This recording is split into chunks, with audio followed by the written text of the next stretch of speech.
Jadi kita di NTB ini sebenarnya kekurangan saluran distribusi secara global. Jadi Bali itu membutuhkan energi yang luar biasa, EBT ini, dan itu bisa disupport oleh NTB dan NTT. Nah, harapannya dengan kerjasama yang ini paling tidak nanti akan memeratakan pertumbuhan ekonomi yang terjadi.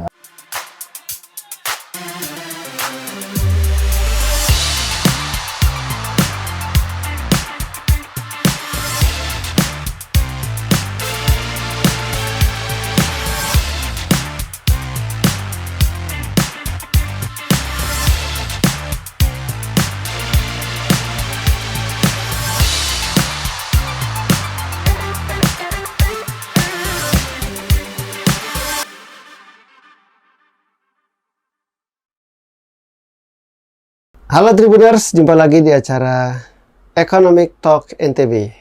Bicara ekonomi di sini aja. Itu tagline kita. Dan sekarang saya sudah bersama Kepala Dinas Komunikasi dan Informatika NTB, Pak Yusron Hadi. Sehat, Bang? Alhamdulillah sehat. Kita panggil Bang di sini karena podcast anak muda ini. Oke, assalamualaikum. Saya mengucapkan salam. Waalaikumsalam. Gimana kemarin habis dari Bali, Pak ya? Iya, menyenangkan kunjungan ke Bali, ya penuh kesan. Holiday atau kerja? Bertemu dengan bertemu dengan dua provinsi lainnya dong, gitu. Bali dan NTT. Kunjungan kerja lah ya. Tapi nggak sekalian holiday kan? Nggak sempat, jadi Nggak sempat. paginya harus balik lagi. Harus balik, siap. Dan selain Pak Yusron, di sini sudah hadir Pak Dr. Safroni Isro Sosiawan. Sorry Pak, ini namanya Luar biasa ya. luar biasa. saya tahu Pak Bang Safroni dari dulu kan. Nama lengkapnya Isro Sosiawan. Pak Dokter, selamat datang, Wakil Dekan dari FEBI UIN Mataram. Iya. Sehat Bang? Alhamdulillah. Nah, semangat. FEBI udah agresi unggul ya? Unggul. Unggul, Masya luar Allah, biasa. luar biasa. Hanya ada satu saja yang prodi belum, mungkin nanti akreditasinya di tahun depan karena prodi baru kan. Prodi baru ya. Kalau yang lain alhamdulillah sudah unggul. Keren. UIN juga udah UIN sudah agresi unggul ya. Mungkin hanya beberapa prodi yang baru saja yang tidak unggul. Rata-rata gitu. sudah unggul semua. Karena itu kita butuh pandangan-pandangan Luar sudut biasa. pandang ekonomi dari UIN sekarang ya, Pak. Pak Kadis, yang saya mau bahas di sini, Bang apa Pak sih? Bang Kadis atau Pak Kadis? Bebas saja. Bebas ya. Lebih anak muda Bang Kadis ya. Bang Kadis Belum ada yang Mas boleh. Kadis. Kita mau bahas soal pertemuan Pak Gubernur NTB di Bali. Kemarin ada 3 gubernur melakukan pertemuan yang sangat strategis.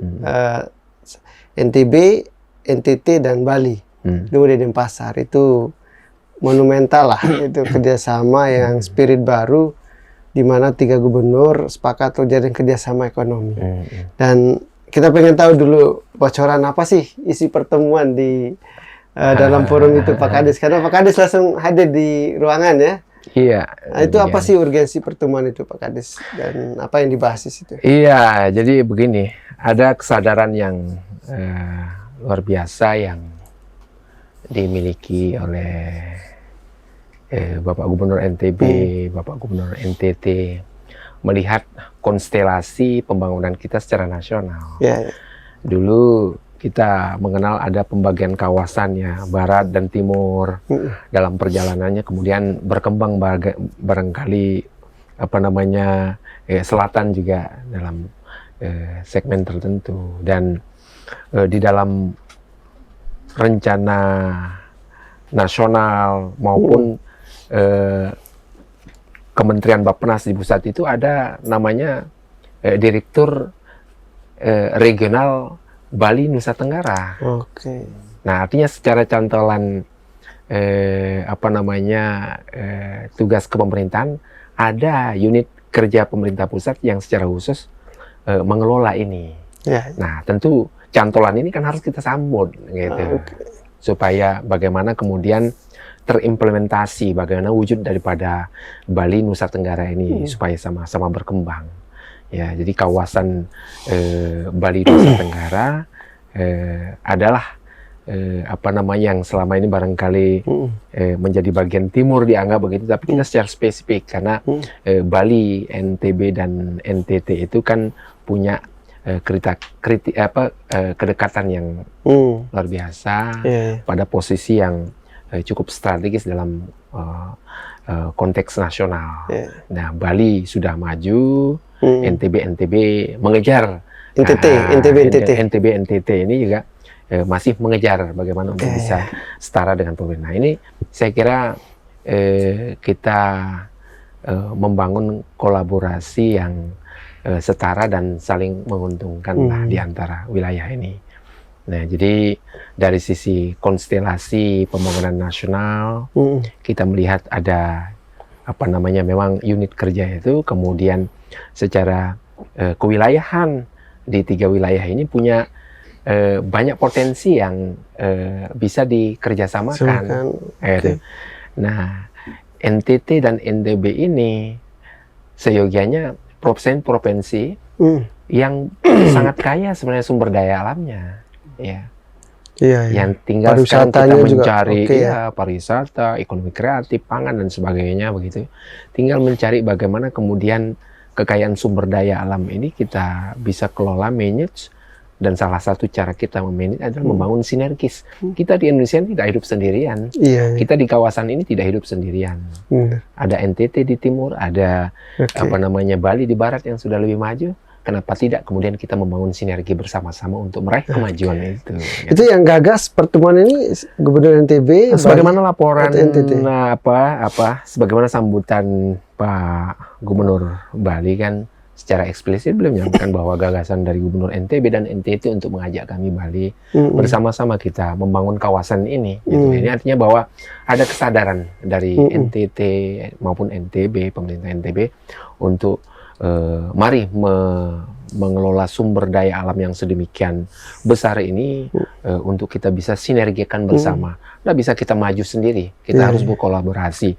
Apalagi di tengah kehidupan global yang sedemikian terbuka sekarang ini, dituntut untuk kita bisa bergandeng tangan dengan Saya kira karena Gubernur NTB seorang diplomat, akhirnya menggagas kerjasama kayak gini ya.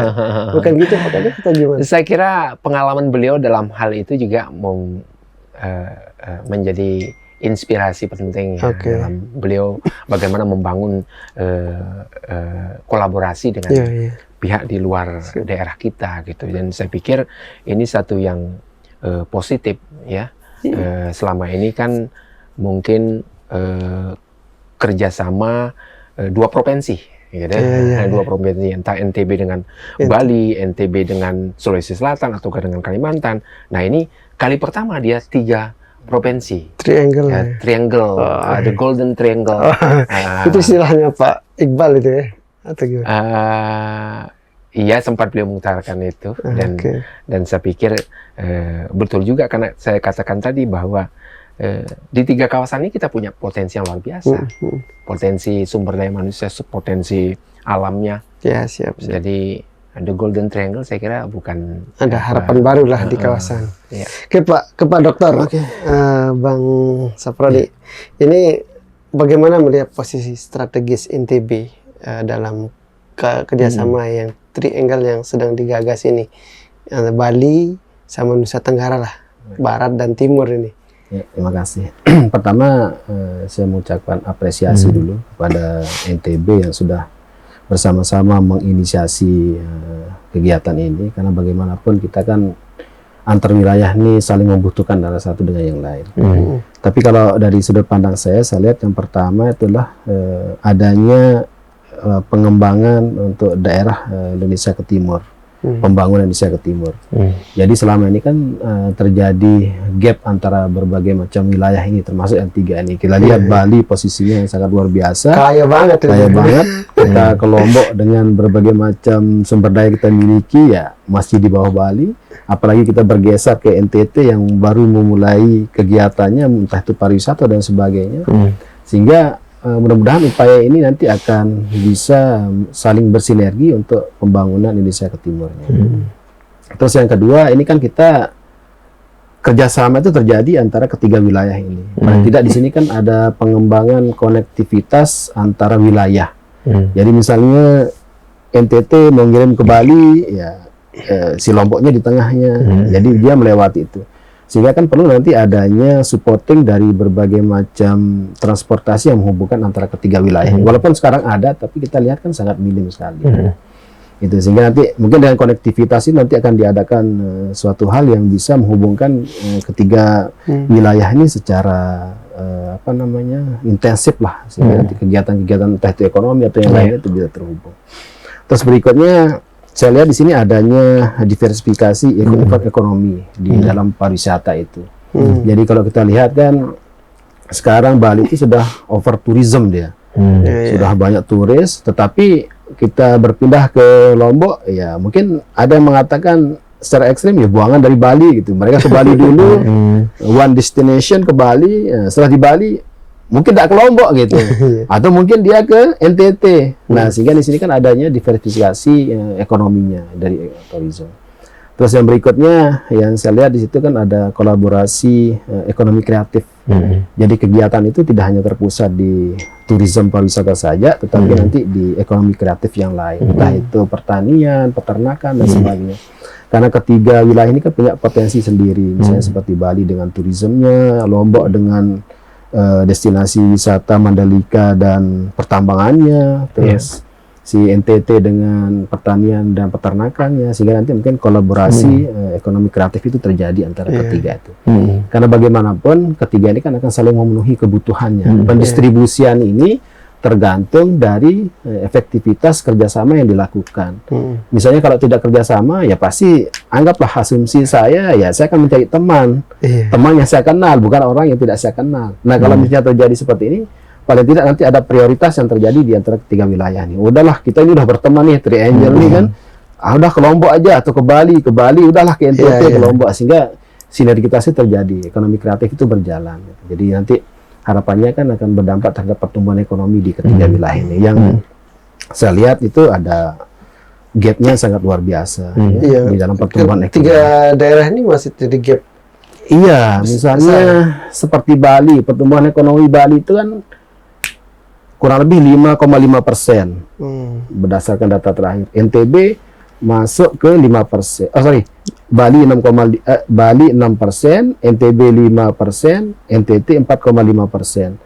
Nah, harapannya dengan kerjasama yang ini paling tidak nanti akan memeratakan pertumbuhan ekonomi yang terjadi. Asumsinya kalau dilihat dari Bappenas itu paling tidak 5-10 tahun itu akan mengejar angka pertumbuhan 6,5%. Pemerataan lah gitu kan. Tetapi kan itu harus dibangun dengan intensif dan kerjasama yang luar biasa. Jangan sampai nanti MOU itu hanya sekedar draft saja. Gitu kan Pak. Jadi harapannya ya harus berjalan lah. Apa ya, ini kan potensi sangat besar. Tapi berarti selama ini tidak ada ini Pak Kades ya. Tidak ada kerjasama yang konkret selama ini ya, misal saling support kayak pariwisata, kayak tadi itu bilang sana wisatawan banyak, tidak ada mengharuskan Bali kerjasama NTB, ayo sebagian pindahin ke sini, ada nggak seperti itu? Iya, sama nggak ada ya? Makanya begini, jadi kita dalam kerjasama tiga wilayah ini itu mengedepankan fokus bagaimana mensinergikan ketiga wilayah ini dan bekerja sama. Sinerginya tadi sudah disampaikan, salah satunya adalah sektor pariwisata, ya. Sektor pariwisata, mungkin apa kegiatan pariwisata yang bisa kita saling mengisi di antara tiga wilayah. Tidak mungkin orang yang datang berlibur ke Bali atau ke Indonesia secara umum, turis dari mancanegara, menghabiskan waktu hanya dalam waktu beberapa hari saja. Pasti mereka sebulan. Nah, kalau seminggu di Bali, mau kemana dia? Ini kan pasti ke daerah lain. Nah, sedapat mungkin yang dari Bali seminggu, lari ke Lomboknya, ke NTB-nya seminggu, ke NT-nya gitu. Jadi ada nanti tinggal kita cari titik pengungkitnya di mana sehingga sinergitas antar para perjalanan wisata ini bisa terbangun dengan baik. Nah, jadi sinergi pertama itu sinergi di sektor kepariwisataan. Sinergi kedua adalah dalam hal energi baru terbarukan, EBT. Jadi Bali itu membutuhkan energi yang luar biasa, EBT ini, dan itu bisa disupport oleh NTB dan NTT karena kita energi matahari saja kan daerah kita punya kekuatan yang luar biasa ya bersama NTT. Nah, mungkin ini bisa kita sinergikan. Nah, demikian juga halnya dengan transportasi disampaikan tadi. Bagaimana konektivitas antara Bali, NTB, NTD dalam rangka tentu memperlancar mobilitas sumber daya ini, termasuk pariwisata tadi. Jadi makanya dalam kesempatan kemarin itu ditegaskan ini untuk membangun sinergi ini, di samping tentu saja ada sinergi-sinergi lainnya yang nanti akan dikembangkan lebih lanjut. Mama, apakah selama ini ada kesan bahwa ketiga daerah ini malah saling bersaing ya untuk ini? Ya, saya kira nanti dengan kerjasama yang disepakati MOU, kemudian bagaimana kita bekerja sama yang saling setara dan menguntungkan akan menepis anggapan bahwa bersaing sama NTB, bersaing sama NTT, NTT bersaing sama Bali. Jadi, dan yang terpenting diketahui bahwa kerjasama ini bukan milik pemerintah, bukan semata selesai di urusan pemerintah. Seringkali kerjasama G2G itu tidak maksimal berjalan karena kita melupakan sektor bisnis. Karena yang pemerintah membuat kebijakan, yang mengeksekusi, yang melakoni itu kadang bisnis. Ya bagaimana misalkan usaha, ya sehingga nanti ketika pemerintah sudah bersepakat harus ada bisnis forum atau business matching untuk mempertemukan kepentingan bisnis antar tiga wilayah ini begitu. Ya kan, misalkan tergambar kemarin NTT itu membutuhkan pinang, buah pinang saja, yang jumlahnya sekian ribu kilo, itu masa disupport dari Jambi, Pak. Padahal di NTB Bali kan banyak pohon pinang. Banyak. Nah, ini konkret bisa kita istilah mama itu kalau di Lombok kan pasti banyak. Pasti banyak. Itu, nah, itu artinya kan yang sederhana ini bisa kita kolaborasikan. Di Bali juga butuh janur itu, Pak. Iya, sini banyak nggak pakai janur. Nah, itu. Nah, hal konkret seperti itu. Artinya yang melakoni kan pihak masyarakat dan bisnis, bukan pemerintah. Nah, sehingga pemerintah membuka jalannya, menyiapkan regulasinya, memfasilitasi. Makanya dari masing-masing item yang dari kerjasama kan nanti para kepala OPD yang membidangi ini akan mencermati kira-kira proses di dalam berkegiatan mereka itu seperti apa, di mana bottleneck-nya. Bottleneck-nya itu membutuhkan kebijakan baru ataukah merevisi kebijakan yang sudah ada, gitu. Kemarin katanya ada target jangka pendek dari Pemprov, apa itu? Ya itu tadi yang saya katakan, 3 dulu kita coba. Walaupun dalam kemarin disepakati ada sekitar 10 bidang akan kita tetapi ini dulu konektivitas, pariwisata dan EBTM mungkin menjadi trigger awal. Energi baru terbarukan. Energi baru terbarukan karena potensi sinar matahari kita di NTB ini sangat besar. Di Bima itu potensi sinar matahari kencang. Bima Sumbawa itu sangat gitu. Jadi mudah-mudahan lah dengan komitmen seperti ini, pengalaman Bapak Gubernur dalam hal hubungan internasional ini, hubungan regional kita perkuatkan. Tidak pernah kita sebelumnya melakoni hubungan 3 daerah ini. Kan? Selama ini Lombok dengan Bali, gitu, Lombok dengan Kalimantan Timur, barangkali Lombok dengan Sulawesi. Nah, kali ini menggandeng 3 daerah. Bisa tetangga sendiri tidak saling sama kan? Mudah-mudahan makin saling sikut. Ya, makanya perlu saya katakan tadi, setelah pemerintah duduk bersama-sama meramu ini, bisnisnya harus eksekusinya di bisnis, pelaku usaha. Jadi itulah yang penting, bahwa kerjasama ini tidak berakhir, tidak berhenti di pengurusan pemerintah dengan pemerintah. Iya, keren sih. Nah, Pak Bang Saproni, ini melihat seberapa besar kira-kira nanti dengan kerjasama 3 daerah ini akan mampu mendongkrak PDRB regional di kawasan ini? Iya, sebenarnya kalau kita melihat dari potensi PDRB ini kan akan kita lihat nanti di dalam jangka panjangnya 5 sampai dengan 10 tahun. Nah, yang sekarang itu kan kalau kita lihat di PDRB itu Bali kan 50,5% itu engine of growth-nya. Jadi yang mensupportnya itu adalah pariwisata. Nah, kalau di NTB engine of growth-nya itu di pariwisata, pertanian. Nah, itu sekitar 18 sampai dengan 22%.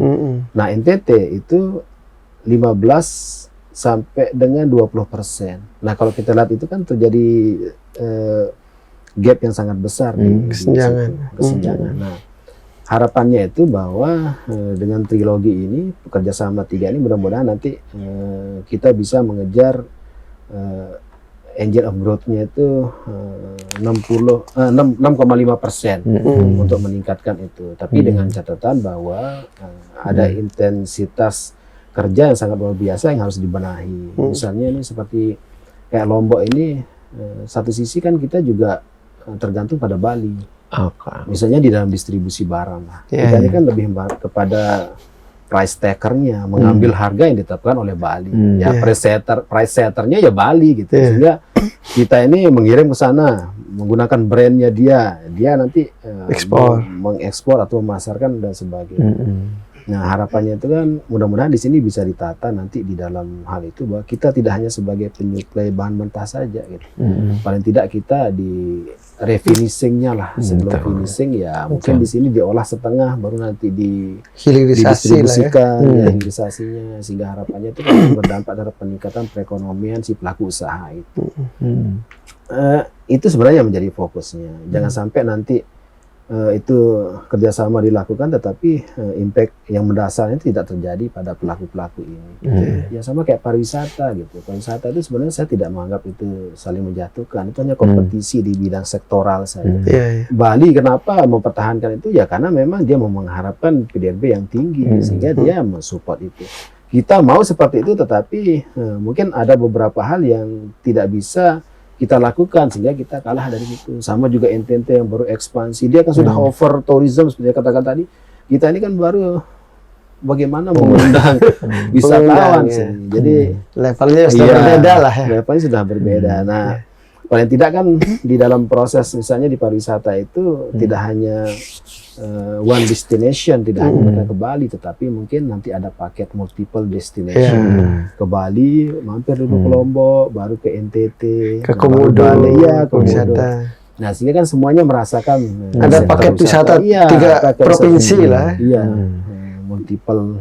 Tapi pertanyaannya bahkan sport tourism juga bisa kita gagas di 3 wilayah. Artinya ada sport tourism, marine sport tourism misalkan kan dari NTB itu startnya, kemudian finishnya di Bali lewat NTB seperti apa kan gitu. Apakah bentuknya seperti itu, memanfaatkan wilayah laut kita sebagai perekat di 3 wilayah ini gitu. Tapi seberapa besar nanti akan mendongkrak perekonomian melihat landscape yang saat ini ada, Pak Dokter? Kalau saya optimisnya itu adalah apabila termanage dengan baik seperti yang saya katakan tadi, peningkatan itu tidak bisa kita dapatkan secara instan. Jadi butuh proses. Makanya dikatakan dalam jangka panjang 5-10 tahun itu harapannya akan meningkatkan PDRB itu sebanyak 6,5%. Jadi harapannya Bali, Lombok sama NTT ini, Bali, NTB, NTT ini punya PDRB di atas 6,5%. Paling tidak dia bisa mengakomodir 6,5% itu. Nah, kalau pemerataan itu terjadi ya berarti nanti target pembangunan atau target ekonominya itu bisa tercapai. Itu yang perlu dilihat. Nah, terus juga kalau kita lihat kita ini kan butuh sumber daya manusia khususnya. Nah, selama ini kan kegiatan-kegiatan usaha ini banyak yang belum tersertifikasi. Itu mungkin perlu sertifikasi sumber daya manusia. Karena bagaimanapun legality suatu kegiatan itu mereka akan pertanyakan dari sudah tersertifikasi apa enggak gitu. Dan biasanya banyak gitu legality-nya. Oh belum. Nah, itu kan berarti ada kelemahan yang terjadi karena itu merupakan satu kekuatan legality dari kegiatan-kegiatan sumber daya manusia itu. Nah, sehingga kalau memang mau mendukung itu sepenuhnya, maka kita NTB khususnya harus berbenah di situ. Jadi pemantapan sumber daya manusia dan pendukung-pendukungnya seperti yang tadi sertifikasi dan sebagainya. Kita kenapa orang-orang jarang melakukan itu di sini? Ya karena tadi mereka menanyakan legacy saja, mana belum punya. Pindah mereka ke Bali. Lisensi ya. Pindah ke Bali. Itu bukan itu bukan kesalahan si Bali sebenarnya. Kita mungkin yang masih belum mampu mengakomodir sumber daya manusia itu, gitu ya. Sehingga ya itu ini PR tersendiri nih SDM. Sumber daya manusia. Tapi bagaimana kan kerjasama ini, jangan sampai nanti jadi kompetisi makin kencang kan? Gimana supaya kerjasama ini benar-benar bisa saling menguntungkan, Bang? Iya, sebenarnya itu kalau saya berkaca di tempat-tempat lain ya, seharusnya dia itu ada kerjasama trilogi tiga wilayah. Jadi nanti dia membuat kerjasama bersama untuk memantau kegiatan itu ya, dari Bali, dari NTB dan NTT, sehingga nanti tidak terjadi diskriminasi di dalam kegiatan ini. Oke. Biasanya yang menjadi wasitnya itu Bappenas. Nah, oh ini si Lombok nih agak lambat, ya udah percepat gitu misalnya. Iya. Jadi dimotivasi, disupporting biar dia bisa. Perlu wasit dari pusat ini. Harus Pak, harus. Harus. Kan Karena bisa. kan tadi saya sampaikan bahwa ada direktur Iya. regional Nusa Tenggara, Oh, Nusa Tenggara iya. di Bappenas. Jadi ini cantolan pusatnya seperti itu. Dan terkait dengan soal jangan sampai kemudian dua wilayah ini Tiga, banyak Pak. terserap NTB dan NTT itu terserap oleh Bali gitu. Iya. Dalam beberapa hal kita juga tadi kan tawarkan bagaimana EBT itu datangnya dari NTB dan NTT. Gitu. Jadi justru Bali yang menguntungkan. Nah mungkin ada sektor yang lain kita yang membutuhkan dari Bali. Ada NTT membutuhkan kita. Kan begitu modelnya. Saling Mungkin sinergi termasuk di situ. SDM tadi bisa belajar ke Bali kan? Oh ya, tentu saja di item-item kerjasama yang dibangun nanti tidak semata soal bisnis sosial, bisnis ekonomi, tapi aspek sosial termasuk soal edukasi, upgrading skill daripada tenaga kerja kita mungkin ataukah mungkin SDM yang tadi dikatakan. Jadi ada share knowledge misalnya, apalagi misalkan kalau kami di bidang komunikasi yang salah satu bidang yang turut dikerjasamakan barangkali ya ada tukar menukar informasi dan teknologi digital yang bisa kita kembangkan gitu. Iya. Jadi bicara mekanisme yang adil kan penting juga Pak Dokter ya. Iya. Jadi jangan sampai kerjasama ini juga malah berbanding terbalik dengan tujuannya. Kalau mekanisme yang adil itu kayak gimana Mas Pak Dokter? Selain ada Bappenas tadi itu. Sebenarnya kalau mekanisme ini kan tidak bisa kita mendiskreditkan hanya Bali saja, Lombok dan NTB saja. Paling tidak nanti di situ sinergitasnya itu akan berjalan bersama-sama. Jadi anggaplah kayak orang balapan gitu. Walaupun dia kencang, kita juga kencang gitu. Bagaimana kita bisa mengimbangi, si NTT juga mengimbangi. Karena kalau salah satu nanti yang tertinggal, maka itu nanti akan menjadi PR besar lagi berdua gitu. Bagaimana kita mensupporting yang satu ini biar bisa mengejar kita. Nah sehingga makanya tadi perlu adanya wasit yang Bappenas itu untuk mengontrol bahwa bagaimana mereka bisa bersinergi kegiatan itu agar bisa saling mensupporting untuk mencapai target-target yang sudah dia tentukan. Jangan satu yang ketinggalan, satu yang maju sendiri gitu ya. Jadi di target RPJM nasional itu untuk wilayah Bali Nusa Tenggara itu udah dipatok di akhir 5 tahun ke depan itu pertumbuhan kita sekitar 6,7-6,8% itu. Pertumbuhan ekonomi di regional ini gitu. Berapa? 6,7% ya. Jadi ya untuk mengejar itu kan perlu ada effort. Nah, salah satu effortnya regional gitu. Makanya tadi saya katakan untuk mendukung ini kami NTB, pemerintah NTB itu mendorong supaya ada perubahan-perubahan kebijakan ruang wilayah kita di level nasional. Selama ini kan Bali itu masuk dalam konsep pengembangan Jawa Bali gitu. Ya kan? Padahal di dalam konteks keuangan kita itu Bali, Nusa Tenggara dan Jawa Timur satu klaster dengan pusat Surabaya orientasi kita. Ini kan ada hal yang berbeda. Jelas ini dari sisi konsep kewilayahan keuangannya akan berimbas kepada implementasinya ke depan. Oleh karena itu baik NTT, NTB dan Bali ini akan coba mendorong ini di Bappenas supaya ada perbaikan atau revisi regionalisasi pembangunan ini. Jangan gitu. Kalau Bali dengan Jawa selalu dalam konsep tentu Bali akan jauh lebih maju lagi dibanding yang NTB dan NTT. Sekarang gandeng kan masuk. Kan dulu ada konsep MP3 zaman Presiden SBY. Nah, tentu saja dalam penerapan kerjasama ini bagus juga dilirik itu konsep MP3 yang pada saat itu memang belum sempat diimplementasikan secara maksimal. MP3 apa? MP3 apa itu? Saya lupa ingat itu. Iya itu pemerintah. Jadi konsep pengembangan di sama kayak itu lagi. Kerjasama regional ini, yang 3 wilayah. Jadi sudah konsepnya sudah jelas.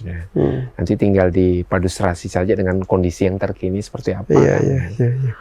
Siap. Nah, di kerjasama itu juga selain pariwisata juga ada hilirisasi kalau nggak salah.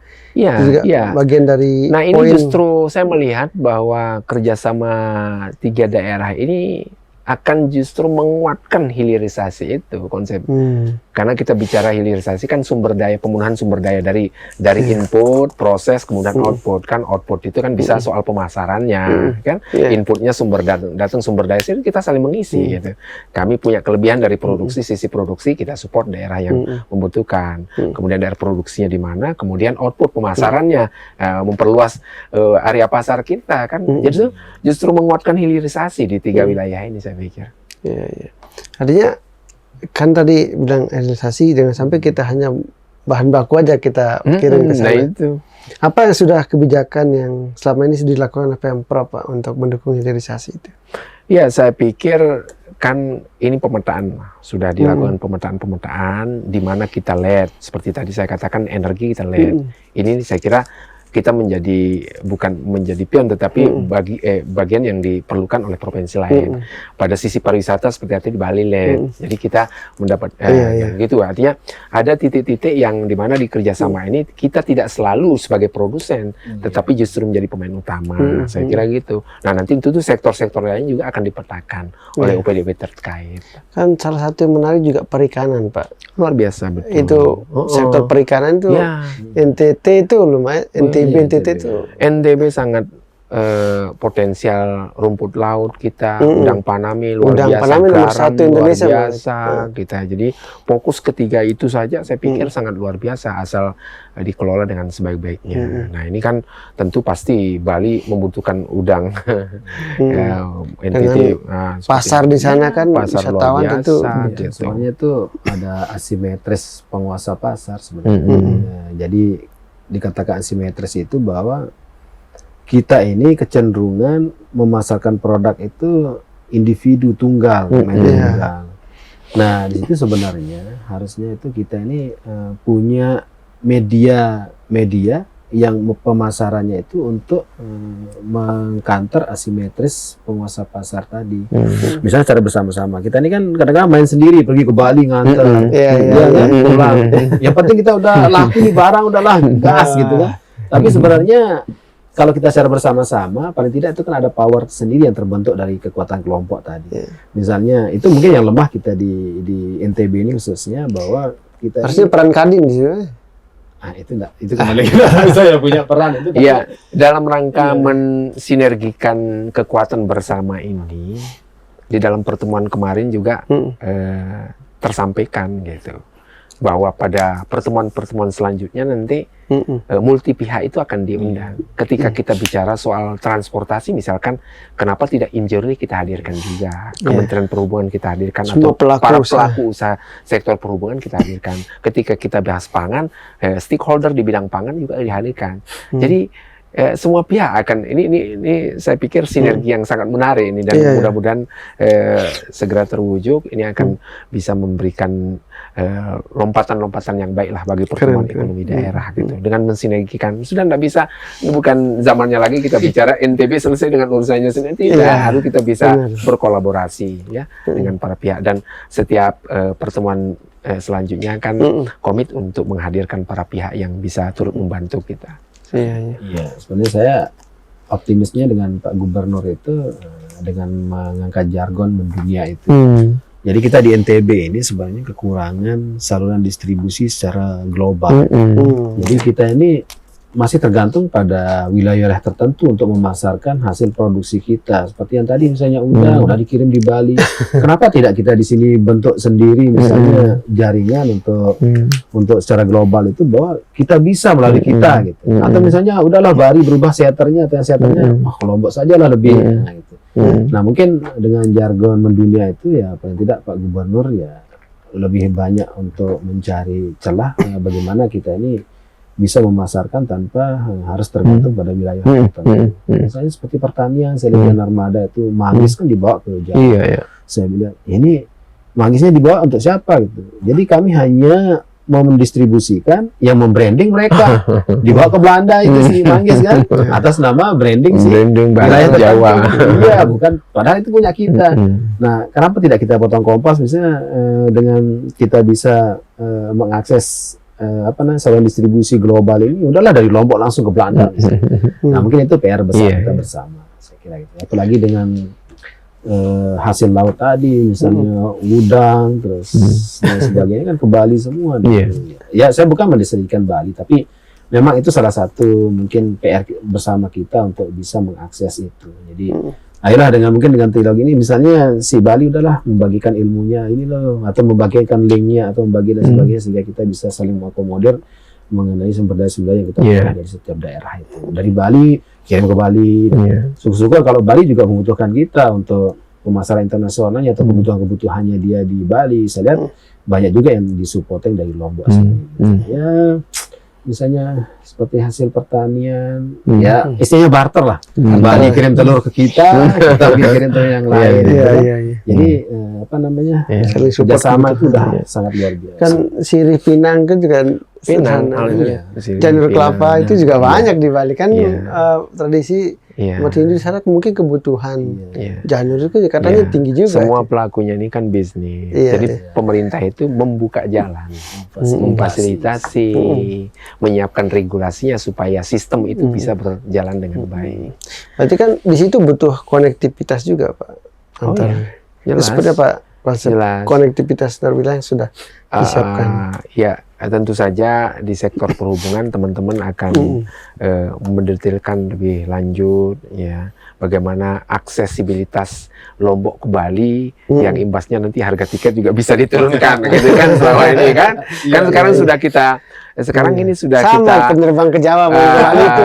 Jadi padahal cuma 20 menit kan. Sekarang kan penerbangan ke Labuan Bajo misalkan. Dulu coba dua kali seminggu, ternyata permintaannya sangat besar dan sangat positif gitu, sehingga kemudian sekarang menjadi setiap hari bahkan itu. Terus terang permintaan. Saya pengen ke Labuan Bajo itu, tapi harus lihat Bima dulu, jauh juga itu.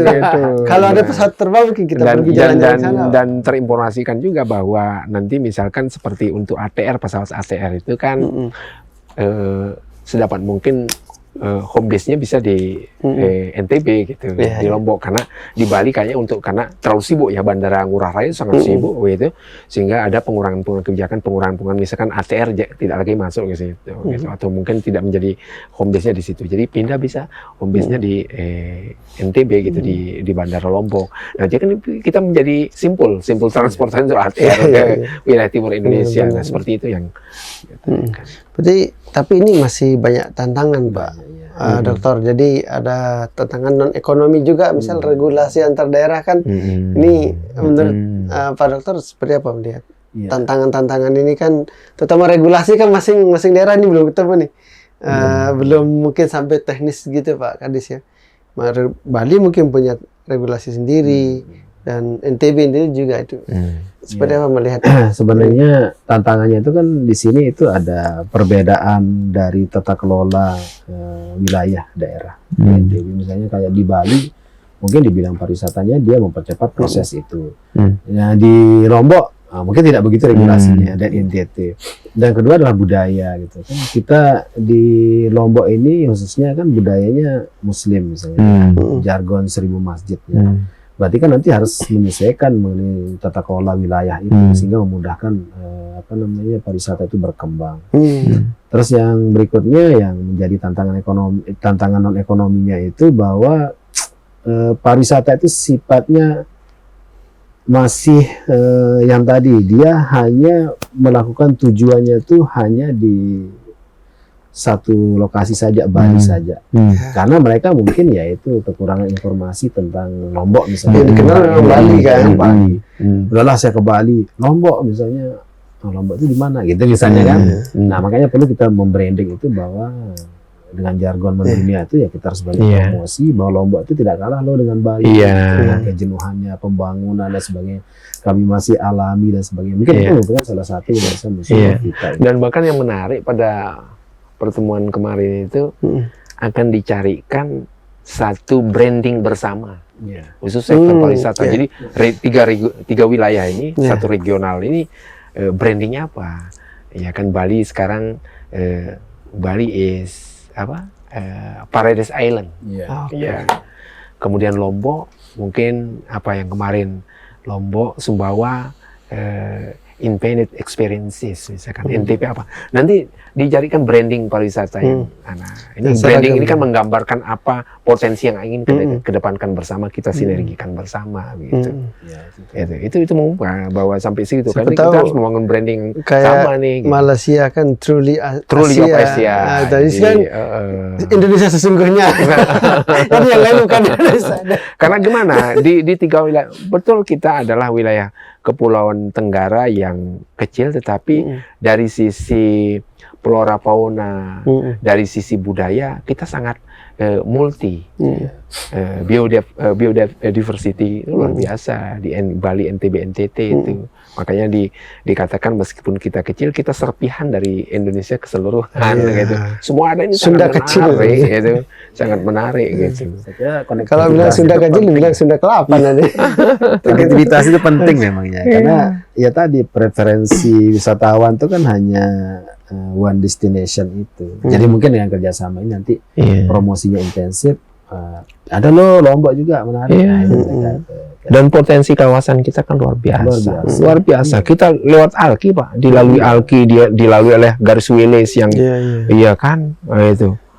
Dengan multi etnis yang luar biasa. Kita bicara toleransi, lihatlah di Nusa Tenggara dan tapi pertanyaannya kalau ini kan luas ini, Bali, NTB, NTT, apalagi kan NTT itu pisah-pisah pulaunya kan. Nah, maksudnya yang ada nggak sistem selain tagline bersama, sistem konektivitas yang udah disiapkan, laut, darat, udara kah? Yang misal penerbangan dari Lombok ke atau dari NTB ke NTT mungkin harus diperbanyak gitu, ada nggak? Iya kan sudah dimulai sekarang toh. Lombok ke Labuan Bajo seperti itu, kemudian Lombok ke Bali tentu saja mudah-mudahan nanti bisa lebih lagi kan affordable tarifnya. Kalau ke Bali mungkin semua orang semua daerah kayak ke Bali ya. Iya, Yang PR-nya NTB dan NTT ini. Nah, nanti tinggal saya kira pengembangan pengembangan selanjutnya bagaimana konektivitas darat laut udara ini terintegrasi gitu. Ya, itu natural terjadi dengan sendirinya. Kan pasar itu kan. Nah, gitu. Jadi kita NTB ini kan diuntungkan karena di tengah gitu. Bali ke NTT lewat NTB ke NTT ke Bali lewat. Jadi tapi ya infrastruktur kembali. Tapi melihat seperti apa peran strategis NTB di antara 3 triangle inilah, Golden Triangle. Sebenarnya kalau kita berbicara mengenai peran strategis, semua punya peran strategis. Cuma sekarang kita ini mau membranding wilayah kita ini dengan apa? Itulah yang menjadi posisi strategis. Yang misalnya tadi oke lah kita membranding dengan keterbaruan energi misalnya. Ya udah mungkin nanti disupport penuhnya, salah satunya di energi itu untuk semua penting. Kalau Bali kan sekarang misalnya di energi itu masih nyantol ke Peton Jawa deh. Kalau di Jawa Bali sudah Bali. Jawa Bali sistem listrik Jawa Bali. Listrik Jawa Bali. Nah mungkin dengan alternatif baru di Lombok ya mungkin nanti mereka bisa lebih mengurangi cost-nya atau di yang lainnya sehingga bisa mensupporting di sisi energi. Nah terus di peternakan juga kita ini sebenarnya tidak kalah. Peternakan NTB pengembangan peternakan tersendiri yang dicetuskan oleh zaman Pak TGB ya, yang pijan, sejuta sapi. Nah itu juga kan punya prestasi tersendiri nanti yang bisa untuk support. Ya, bagaimana kita intensifkan tadi biar ketiga ini kerjasama dengan baik sehingga bisa saling mensupport pertumbuhan ekonomi di setiap wilayah. Kira-kira apa nanti jadi indikator keberhasilan dari kerjasama Golden Triangle ini? PDRB. Iya, jadi dilihat dari multiplier effect-nya. Kan multiplier effect ini nanti dilihat kan yang pertama dari konektivitas dan infrastruktur itu. Karena peningkatan Rp1 multiplier effect itu berdampak terhadap Rp5 di pengembangannya itu. Nah, misalnya kalau saya lihat itu di simulasinya itu bahwa akan terjadi multiplier effect itu di sektor pariwisata antara 1-3%. Jadi kenaikan 1 berdampak terhadap ketiga. Misalnya di pariwisata, kalau terjadi kunjungan 1 juta wisata, itu akan berdampak terhadap peningkatan PDRB kita antara 20 sampai 25 triliun. Berdampak terhadap akomodir angkatan kerja sebanyak 300.000. Saya kira itu kan di satu sisi, belum yang lain.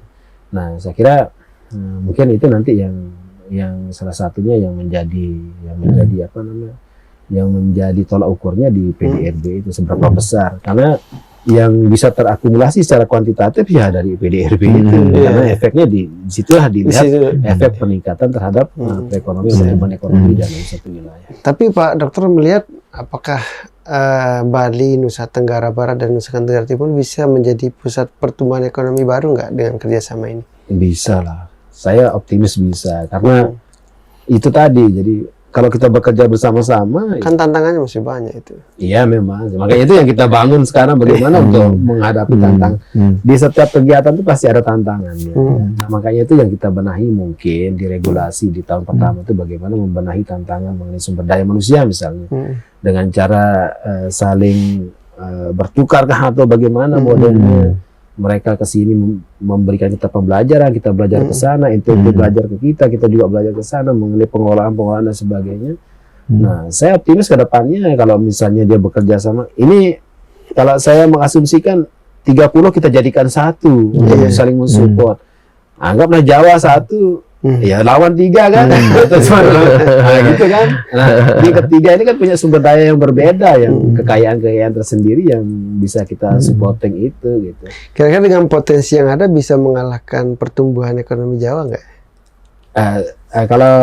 Kalau saya sih bukan masalah menang kalahnya.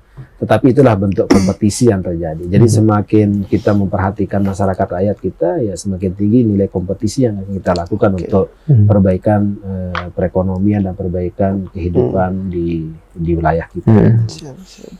Kalau kita bicara itu ya mungkin agak terlalu ekstrem ya. Kompetisi lah. Kompetisi ya.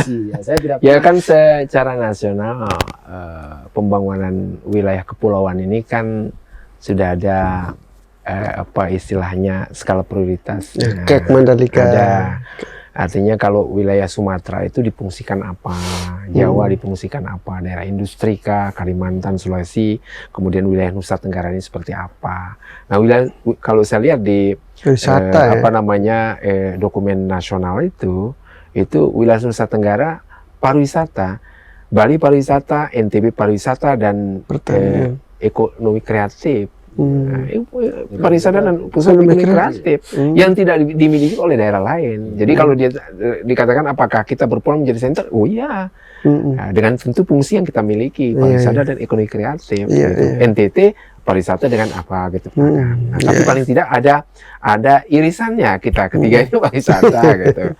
Ya, gitu. Jadi saya pikir segala kemungkinan bisa saja gitu terjadi. Gitu. Siap, Pak Kadis. Pak Dokter ini penutup dengan pertanyaan yang sama. Kira-kira apa pesan kunci bagi para pelaku usaha dan pariwisata agar kerjasama ini benar-benar bisa mencapai targetnya, Pak Dokter? Iya, baik. Untuk pelaku wisata sebenarnya kesuksesan itu tidak bisa diraih dengan tunggal. Kesuksesan itu bisa diraih secara bersama-sama. Oleh karena itu, ya mari kita bekerja bersama-sama untuk mencapai itu dengan membentuk kelompok-kelompok tersendiri berdasarkan atas kekuatan-kekuatan ekonomi itu, sehingga kita saling mensupport antara satu dengan yang lain. Nah, untuk akademisi ini, ya memang perekonomian pertumbuhan itu harus dilandasi dengan pengetahuan. Jadi mari kita bersinergi dengan akademisi, riset atau yang lainnya, sehingga kita bisa saling mensupport antara satu yang lain. Dan yang terakhir adalah untuk masyarakat ini bahwa kegiatan sosial itu tidak bisa berkembang jika tidak dilandasi dengan pengetahuan dan perekonomian tadi. Masyarakat sosial ini kan biasanya kegiatannya terjadi karena ekonomi dan sosial, pergesekan. Tapi kita akan aman ya kalau kita bisa mengacu pada pengetahuan dan agama tadi untuk sebagai kontrol lah kita sama-sama.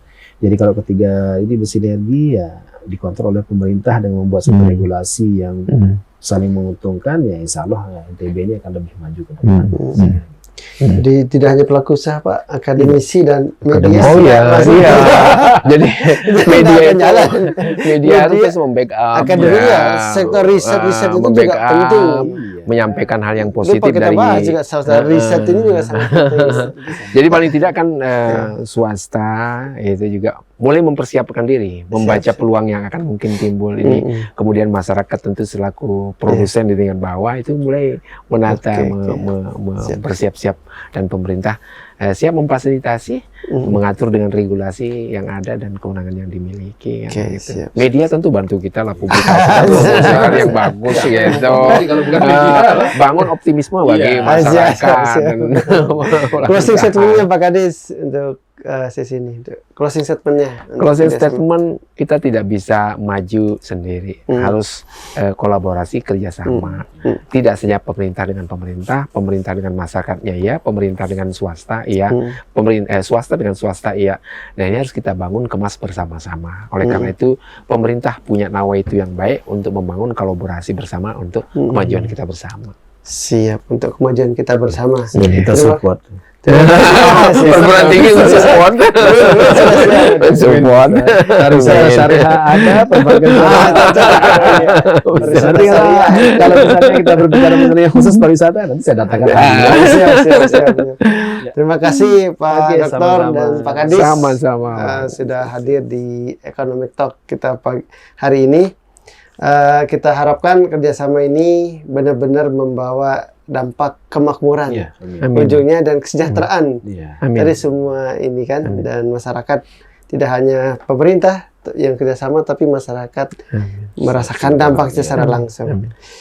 Baik Tribuners, itu dia. Terima kasih atas atensinya, dan Pak Kadis juga dan Pak Doktor. Kita jumpa lagi di edisi Economic Talk berikutnya. Bicara ekonomi di sini aja. Assalamualaikum warahmatullahi wabarakatuh. Waalaikumsalam warahmatullahi wabarakatuh. Siap.